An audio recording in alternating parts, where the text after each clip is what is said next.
Hola, un nuevo video y en este caso para ver dentro de lo que podría ser el curso de análisis de sistemas 1 en ciencias económicas, algo más de sistemas. En este caso vamos a ver las variables que intervienen en los sistemas. Hasta ahora habíamos visto que el analista de sistemas veía qué es lo que pasaba, buscaba soluciones, cómo lo arreglaba y justamente aplicándolo a las organizaciones. ¿Mediante qué? El criterio de ver todo lo que pasaba en la teoría general de sistemas, en los sistemas, que todo tiene que ver con todo, pero todo tenía que ver con que había entradas, había algo que sucedía y una salida.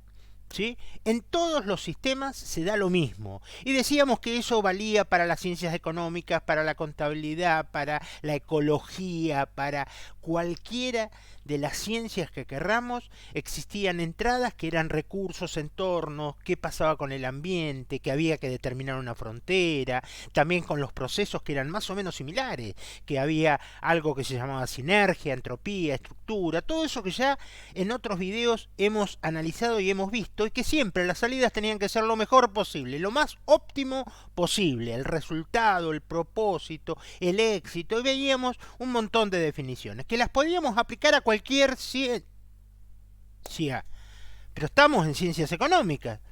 Bueno, vamos a hablar del sistema digestivo entonces. En el sistema digestivo entra la comida y luego sucede algo que, ¿qué entra? Bueno, entra vitaminas, oxígeno, también el sol da en nuestra piel y sucede algo en nuestro cuerpo. Ah, ahí está. A eso que sucede le llamamos caja negra porque no sabemos qué es lo que pasa ni nos interesa. O alguno es médico. Si fuéramos médicos quizás nos interesaría ver qué es lo que sucede dentro de ese proceso, pero como no somos médicos no nos interesa. Es un proceso de caja negra.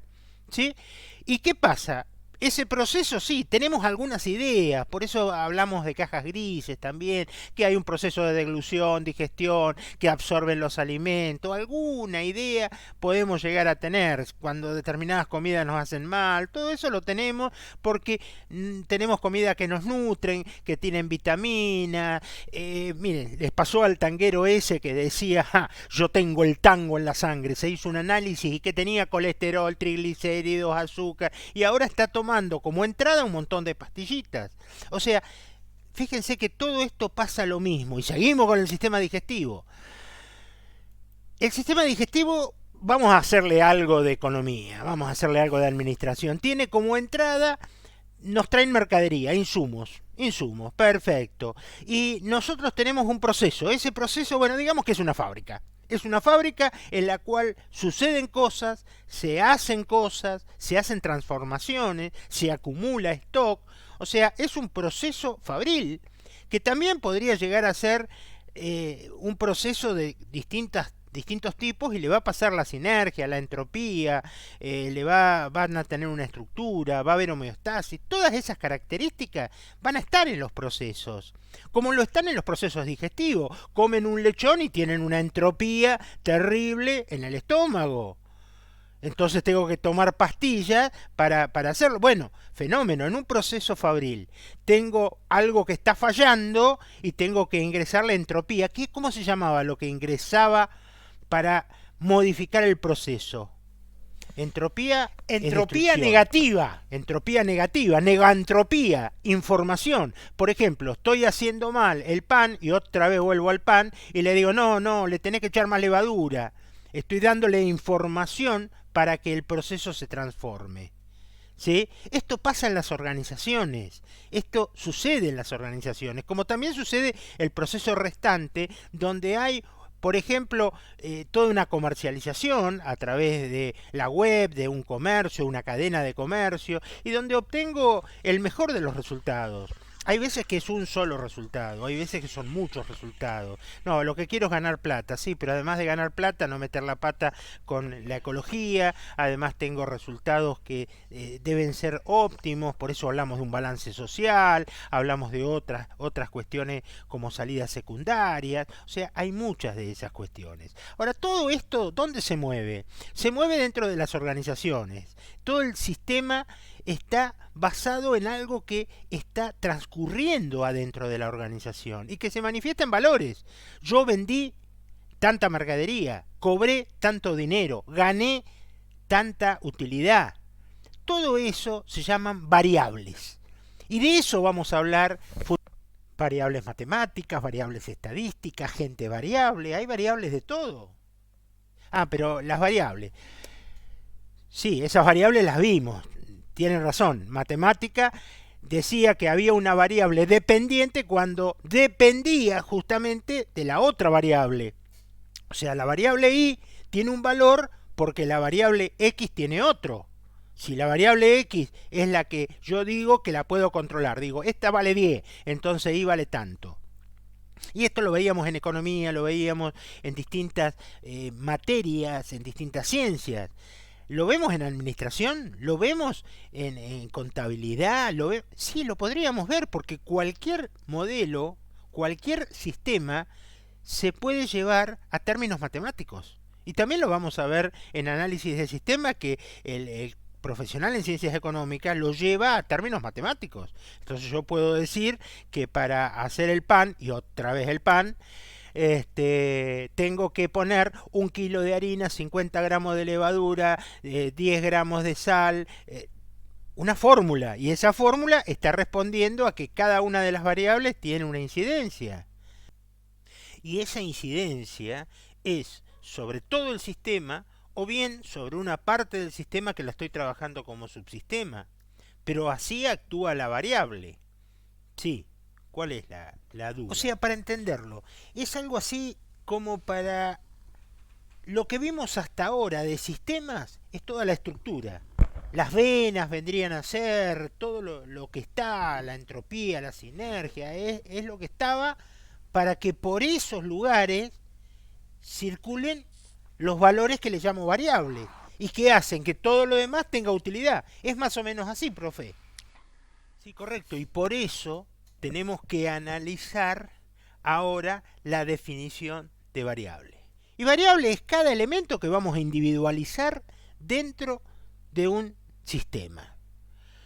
Esos elementos están interrelacionados y necesariamente tienen una cohesión entre ellos. Se traban o se destraban. Pero tienen cierta forma como si fuera un rompecabezas en los cuales unos coinciden con otros, aunque cada uno se comporta como quiere. Por eso hay un comportamiento diferenciado. Y toman valores distintos. Por eso hablo del contenedor, la variable, por ejemplo la variable temperatura, y el contenido, 14 grados, 22 grados, 32 grados. Hablo del contenedor, variable utilidad, y hablo del contenido, 1.000.000 de pesos, 50.000 pesos, 10 pesos. ¿Sí? O sea, tengo una diferenciación.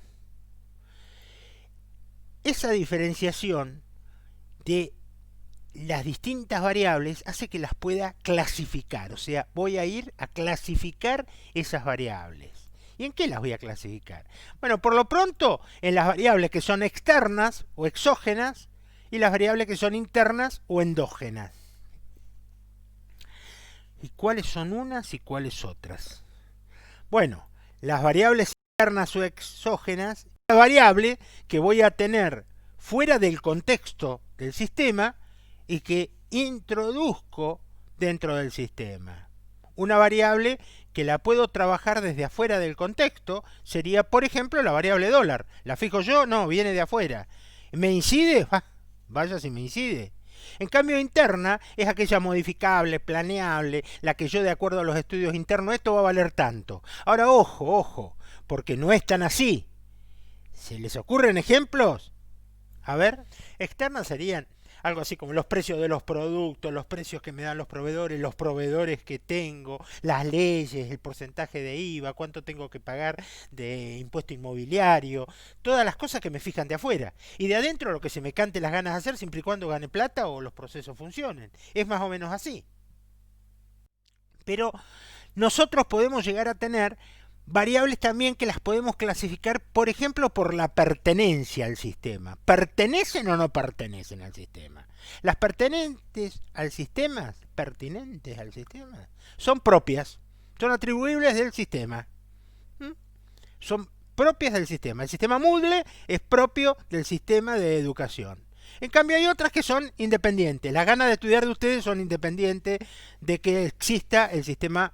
O sea, siempre estas clasificaciones pueden estar sujetas a una subjetividad por parte del observador, del analista. Siempre les digo que el analista, el observador modifica el ambiente. No es lo mismo que a ustedes los estén mirando a que no los estén mirando. ¿O no? También una variable puede ser controlable o no controlable. Controlable cuando puedo influir sobre ella. Puedo decir, no, no, no, el precio subilo a tanto, bajalo a tanto. Es no controlable cuando viene de afuera. Cuando me lo fija otros factores que no puedo modificar.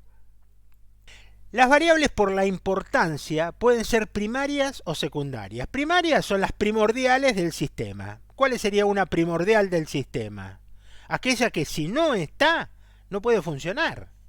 No puede funcionar. Si no existe una resolución creando a la facultad, no podría estar la facultad. Entonces hay todo un andamiaje de resoluciones y de formas administrativas que hacen que la facultad exista y por lo tanto son variables primarias. Suprimamos todas las autoridades, suprimamos todas las normas. ¿Les sirve de algo estudiar? ¿No? ¿Quién les va a dar el título? Las secundarias son las menos importantes. Ya que exista un servicio de limpieza o no, que exista biblioteca o no, que puede llegar a ser secundaria en ciertos sentidos. Por ejemplo, para obtener un título. De la misma manera, pensémoslo en administración. Sí, pero va a tener que ver con el objetivo del sistema, con el sistema que esté haciendo, con para qué quiera desarrollar el sistema. Sí, sí, se me ocurren muchos ejemplos. Muchos ejemplos. ¿Vieron? Uf, claro, eso es lo que tienen que ir buscando en los casos cuando tienen un caso de administración. Por ejemplo, si nosotros decimos por la injerencia en el sistema, acá es donde se nos complica, porque dice, una variable puede ser necesaria, puede ser suficiente o puede ser complementaria. La de complementaria es fácil, es complementaria, es adicional a otras, es complementaria. Si existe o no existe, por ahí mejora algo, pero no es fundamental. Ahora lo de necesario y suficiente, ¿lo tienen claro? A ver. Creo tenerlo claro. Y para hacerlo más claro, voy a explicar la transformación digital. Cambiar este viejo televisor es transformarla digital. La transformación digital de las organizaciones. Yo creo que es algo necesario en las organizaciones la transformación digital. Ahora, ¿es suficiente para que anden bien? No. O sea, hay veces que lo que es necesario no es suficiente para que ocurra algo. Es así, ¿no es cierto? Bueno, sí, algo es necesario y no necesariamente es suficiente. Y algo es suficiente y no necesariamente es necesario. Otra forma es cuando afectan al sistema en forma directa o en forma indirecta. Son dos diferentes clasificaciones. Hay variables que lo afectan en forma directa y hay otros que lo hacen a través de otra variable. Una variable directa es cuando incide directamente sobre las tareas que yo estoy haciendo o el proceso o lo modifica. En cambio es indirecta cuando accionan a través de otra. ¿Y para qué quiero yo saber todas estas características de la variable? Si una variable por su comportamiento es estable o inestable. Porque no es lo mismo que yo en una empresa donde estoy analizando costos, tengo una variable dentro de los costos que es estable a que es inestable. Porque si la variable que tengo es estable, no tengo problema con los costos. Si es inestable, se me pueden disparar de acuerdo a cómo se dispara la variable. Por eso, por su comportamiento en estable e inestable, es importante que lo sepa, que lo pueda distinguir, que lo pueda analizar. También es importante que pueda decir, ¿es predecible? ¿Es aleatoria o es certera? Predecible. Yo sé con qué me podría encontrar. ¿Me voy a encontrar con eso? No, no, no. Pará. ¿Es predecible que se va a venir con tal cosa? ¿Es predecible que va a tomar tales preguntas en el examen? ¿Pero por qué es predecible que va a tomar esas preguntas? Y sencillo, mira, en 100 examen, en 70 tomó la misma pregunta. O sea, tengo un 70% de probabilidad certeras sobre totales, tengo un 70% de probabilidad que va a pasar esto. Tengo una predicción, es predecible. Es aleatoria. Es un rayado. Cada vez que se levanta se piensa algo distinto, no sabes con qué puede salir. Es aleatoria. ¿Por qué? Porque hay variables que son aleatorias. Y las tengo que encontrar en las organizaciones a veces. Porque son las más peligrosas. Se pueden disparar para cualquier lado. Ahora, si es certera, yo sé que 2 más 2 en matemáticas son 4. En sistemas ya les dije, puede ser 5, puede haber otro tipo. Pero hay ciertas cuestiones que son certeras. Son certeras, son fórmulas matemáticas. También por su comportamiento, y esto ya lo vimos seguramente el que vio algo en economía, en sensibles o insensibles. ¿Cómo le llamamos a la sensibilidad o a la insensibilidad?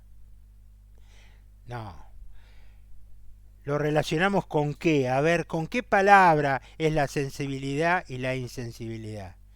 Exacto, con la elasticidad, porque la elasticidad va a depender si yo tengo una variable que es muy elástica, ante un pequeño impacto se puede acomodar o no se puede acomodar, es sensible, o es totalmente insensible, es totalmente inelástica.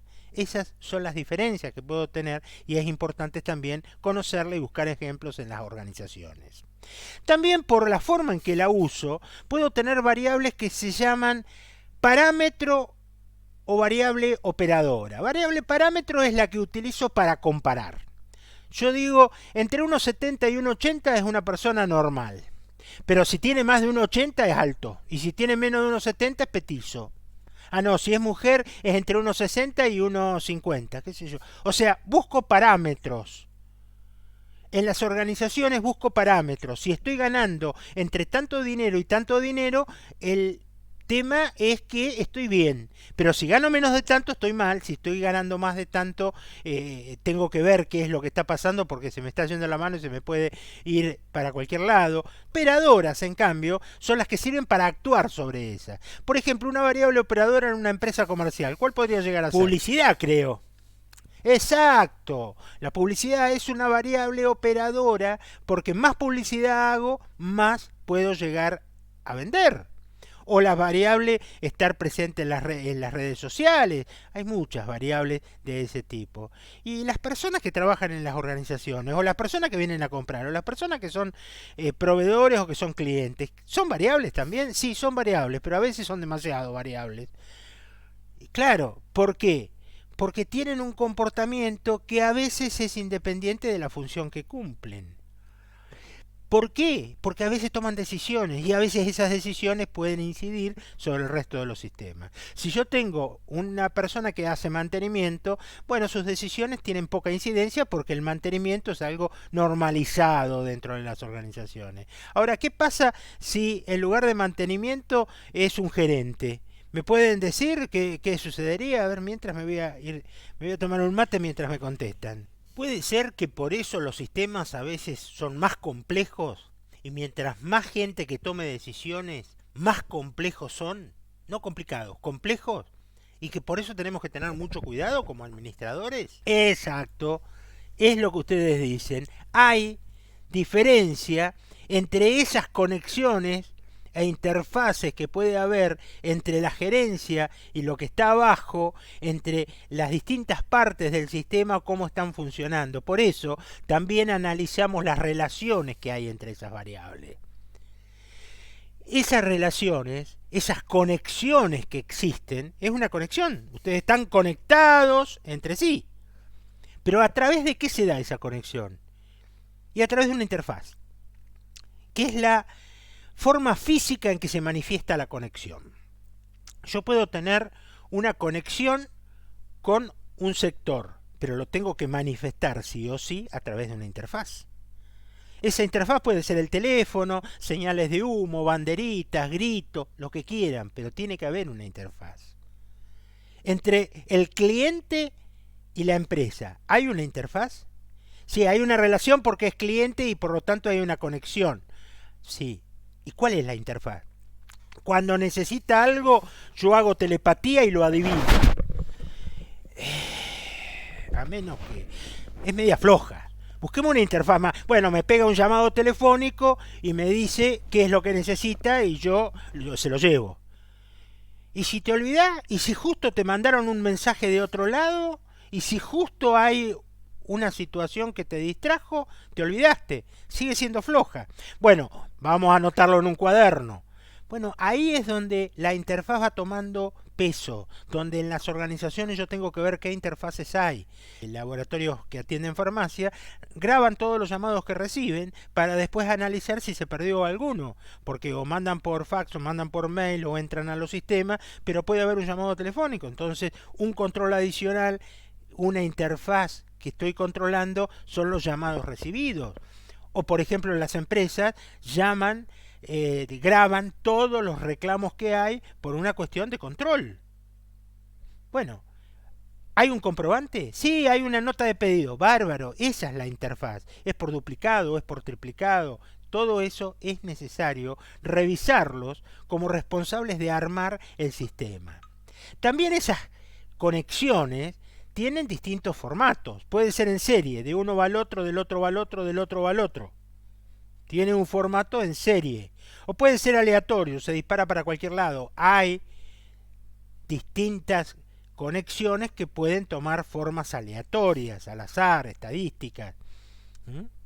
Por ejemplo, la llegada de gente a una cola de un banco, o la entrada de personas a un supermercado, o... ¿Pero eso es al azar? Bueno, es al azar, puede ser estadístico, o puede ser regulado por el documento par o el documento impar, que tratamos de regular eso que es aleatorio a algo que sea más en serio, que sea, por ejemplo, más predictivo, que haya determinada cantidad de gente.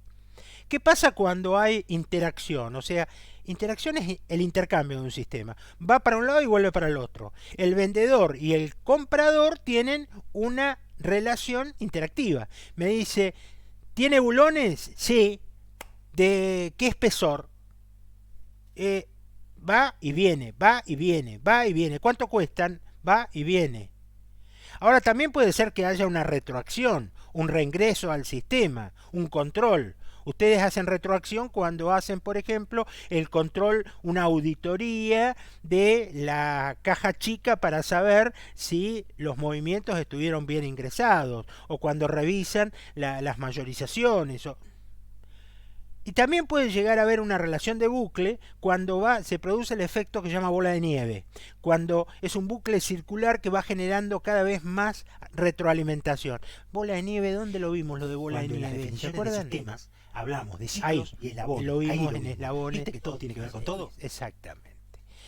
Bien, ¿qué otra relación se da? Esto es algo que también recordamos que estamos en sistemas, los sistemas todo tiene que ver con todo, esto tiene que ver con la economía, con la biología, con la psicología, y por eso el psicólogo a veces habla de relaciones simbióticas. Ah, no, esa es una pareja simbiótica. ¿Qué quiere decir esto de simbiótica? Que no funciona sola.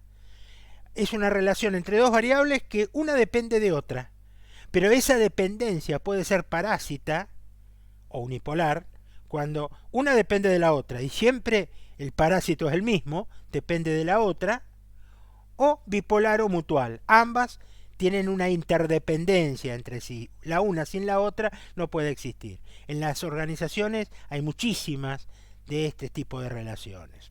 También puede ser sinérgica, cuando no es necesaria, pero resulta útil que esté. Yo puede ser que no tenga necesidad de incorporar a lo mejor un especialista en dialéctica dentro de mi equipo o un psicólogo dentro del equipo de vendedores, pero ayuda. Y sí, porque el psicólogo va a decir, no, cuando ustedes se encuentren a un cliente de este tipo, entonces creo una relación sinérgica, una variable sinérgica que la estoy introduciendo para mejorar eso. Estoy introduciendo un especialista, por ejemplo, en algo. ¿Mm? Y es superflua cuando sobra. Está de más. ¿Mm? En un avión que tiene dos sistemas de inyección, o dos motores, o dos... Está por doble. ¿Por qué? Por las dudas. Lo de sinérgico me queda, porque, bueno, sí, aunque meter a Messi en la selección no fue muy sinérgico, fue una variable superflua. Pero yo te quiero ver, si vas en un avión y se para un motor, para eso tengo el otro, ¿no es cierto? Ah. Las relaciones más simples.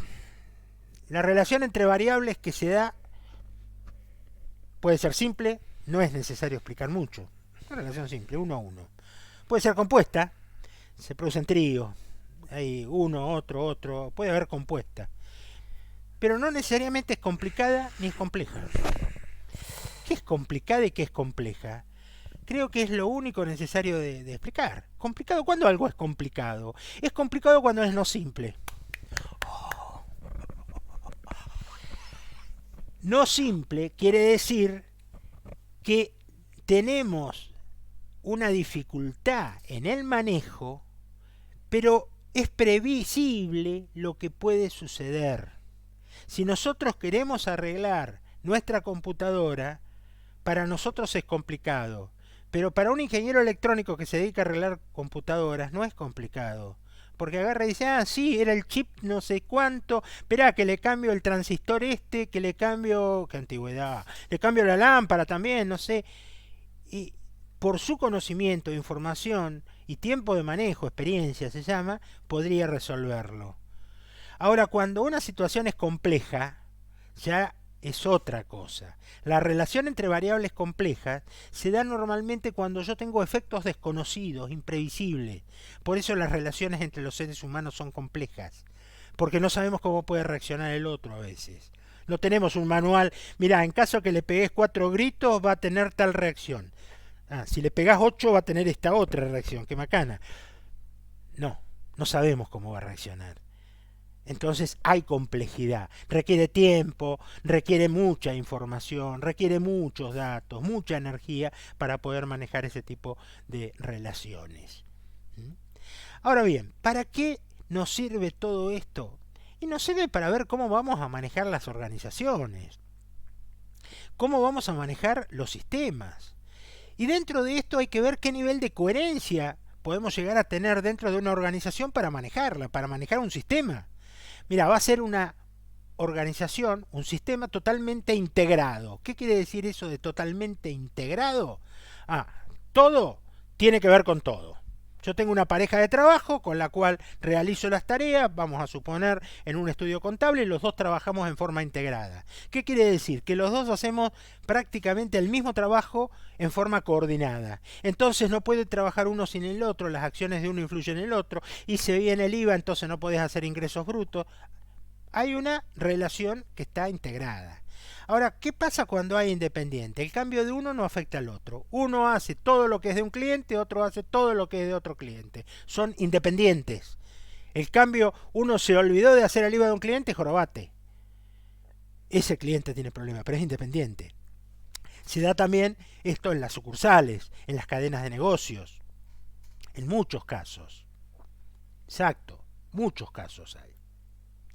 Otra cosa parecida, pero no igual, es el tema de centralización, descentralización. ¿Cuándo algo es centralizado? Ah, para cualquier cosa pregúntenme a mí. Soy el centro del universo, digo, de la empresa. Entonces, una sucursal en Ushuaia tiene que comprar papel, pregúnteme por favor. Lo tiene que comprar en Ontario, pregúnteme, a ver, está todo centralizado. Descentralizado, cada uno arréglese solo. Es lo contrario. Esto sucede en las organizaciones, pero hay que buscar el punto intermedio. ¿Para qué cosas son centralizadas y para qué cosas son descentralizadas? Normalmente estos ya analizaron que las grandes decisiones se toman en forma centralizada y las decisiones menos importantes son descentralizadas. Pero esto a veces tiene que ver con los procesos de construcción, que ahora algo vamos a ver cómo se arma un proceso de construcción. Por ejemplo, cuando yo estoy haciendo dentro de lo que es la teoría general de sistemas, dentro del sistema, un análisis de las características para tratar de ver cómo armo un nuevo programa, un nuevo trabajo, y bueno, pero yo tengo herramientas para eso, ciclo de vida, sí, pero eso ya está. Pensamiento sistémico, bueno, pero el pensamiento sistémico es una forma de pensar las cosas, es transversal. Y bueno, ahora hay, por ejemplo, los métodos ágiles. Van a escuchar hablar muchísimo y seguramente va a haber algún video de métodos ágiles. ¿Qué son los métodos ágiles? Resolver algo rápido y como sea, pero ya. Con un equipo interdisciplinario. Interdisciplinario, ya lo vimos en análisis de sistemas. Exacto.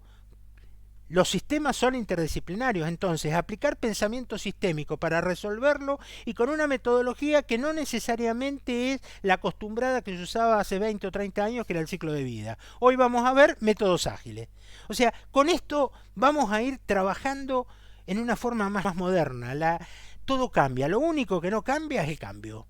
Después todo va cambiando permanentemente. Y para terminar y redondear un poquito el tema, lo que vamos a ver en un próximo video es algo que tiene que ver con cibernética, control, administración. Todo eso va a terminar de redondear el tema. Pero para eso lo vamos a ver en el próximo video. Por ahora, gracias por atender y aguardo sus dudas, ya sea por el canal de YouTube, por mail, por el aula virtual, por señales de humo, por donde quieran. Hasta el próximo video. Gracias.